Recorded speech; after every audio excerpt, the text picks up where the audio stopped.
आपल्या परिसरातील राजकीय, क्राईम व सामाजिक अपडेट जाणून घेण्यासाठी पाहत रहा स्टार वन न्यूज वर्तमान। तिच्या सहकार्याने केले तिला टॉर्चर म्हणून तिने घेतला आत्महत्येचा निर्णय।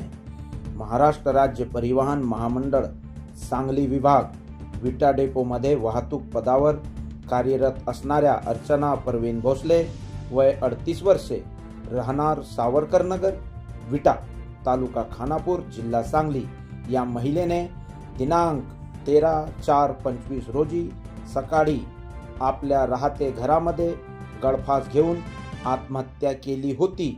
या गुन्ह्यात विटा पोलीस स्टेशन गुन्हा रजिस्टर नंबर 194/2025 TNS कलम 108 प्रमाणे या गुन्ह्याचा तपास विटा पोलीस उपनिरीक्षक महाजन यांच्याकडे देण्यात आला असता फिर्यादी मैताचा दीर सतीश दिगंबर भोसले वय 42 वर्षे व्यवसाय गलाई मजूर राहणार पेनापूर विठ्ठलनगर तालुका खानापूर जिल्हा सांगली आरोपी आकाश शंकर चव्हाण वय 31 वर्षे व्यवसाय ST ड्रायव्हर याच्या सोबत सहकारी कंडक्टर पदावर अर्चना काम करत होती।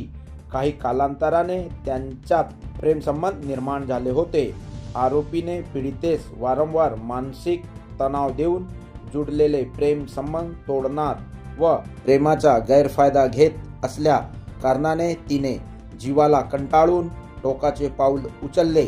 परंतु आत्महत्या करण्यापूर्वी तिने लिहून ठेवलेल्या चिठ्ठीमध्ये आरोपी विरुद्ध पुरावा म्हणून लिहिलेला मजकूर आरोपी हा गैरफायदा घेत व वारंवार त्रास देत आहे, त्याच्या त्रासाला कंटाळून मी माझी जीवनयात्रा संपवत आहे असे वरील मजकूर नमूद करून ठेवला असल्याने आरोपीस 14/4/25 रोजी सायंकाळी 6 वाजेच्या दरम्यान या गुन्ह्यामागचा खरा आरोपी यास पोलिसांनी ठोकल्या बेड्या।